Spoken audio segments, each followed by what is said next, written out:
So, chapter minus 1.11111, Why We Wrote the Super Injunction, by Stella and Blizzard, written in golden ink. This story was written because we want children never to remain silent about people who have harmed them, or people who are bullying them, or who are frightening them. Children need to be safe. And sometimes that means they need to tell someone safe about things that are wrong.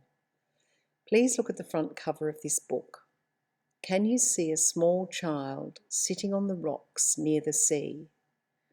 That child has had his or her life shipwrecked on rocks of shame. And do you know what? Nothing that happened to him or to her was his or her fault. None of it.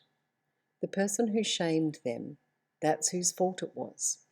That's where the shame belongs. Do not be silent ever when people hurt you. Tell someone safe. And if you're not sure who's safe, wait until you know. And in the meantime, tell yourself. Remind yourself that the person hurting you is not doing the right thing. It's okay to always tell yourself that you are okay. You have done nothing wrong. We wrote this book for you because we never want you to think that the nastiness of other people is because of you. It is not.